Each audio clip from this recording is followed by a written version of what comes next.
7, 6, 5, 4, 3, 2, 1. You'll never have the sacred stone.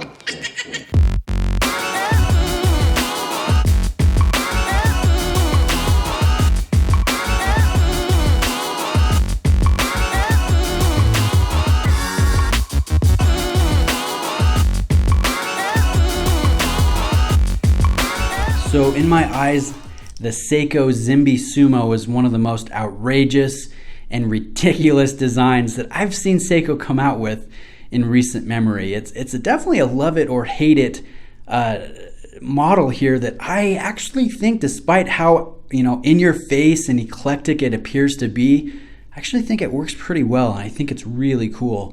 So we have a standard Seiko Sumo case here, same bracelet, same movement. But they've done a few things to really set it apart. So obviously the PVD treatment, which is done very well. You can see good clean lines and finish work, brushing.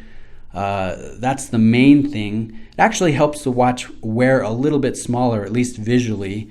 And it helps that blue dial pop a little bit more, I think.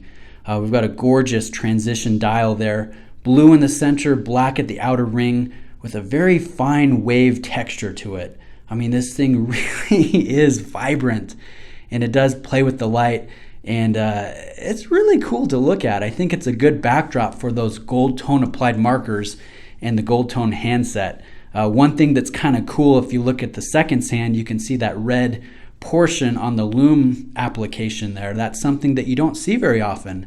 I think the last time it made an appearance was on the limited edition 50th anniversary Marine Master, so it's pretty cool that it's here on this Zimbe Sumo. This one is limited to the Thailand market. It's numbered to 1639 units. I've got number 592. You can see it is engraved on the back with the number, the Zimbe branding, which I think is really cool. If you look at the bezel, for the first time, I don't think I've ever seen this, at least from Seiko, we have this very bold purple, and you know what? I think it's really cool. It matches this box. We've got a velvet purple interior here.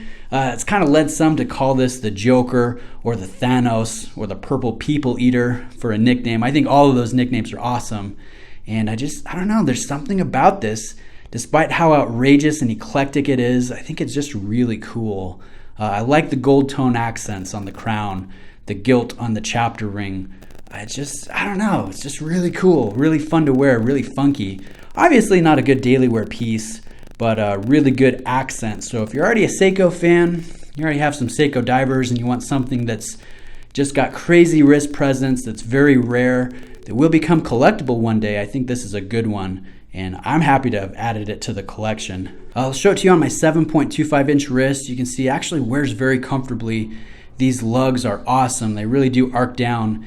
And like I said before, that PVD treatment just kind of helps the watch appear a little bit smaller than if it was standard stainless steel that was untreated or uncoated. So I like that. I like the fact that this has a sapphire crystal. That's not something you'll find on the standard Sumos. There is AR coating on the underside, and again, this is kind of a controversial thing to some, but it has a cyclops over the date aperture at 3 o'clock. So all in all, I think this is just a really fun model. It's funky. I think it will become collectible. That's kind of a thing with limited edition Seiko, is they do very well after they're sold out. You could easily get your money back if you decided to sell or flip, and then in some cases actually make a little bit of money. So I think this one is probably going to follow suit. I could see a day when this is a $1,500 watch on the secondary market.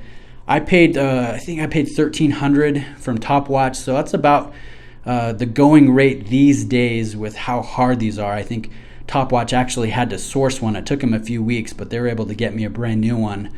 And this is a hard to find model, so I'm pretty grateful for that. I'm really happy to add it to the rotation. I think it's just a sweet watch. So wanted to share it with you guys today. Let me know if you have any questions. I appreciate you guys taking the time to watch, and I'll catch you in the next video. Cheers.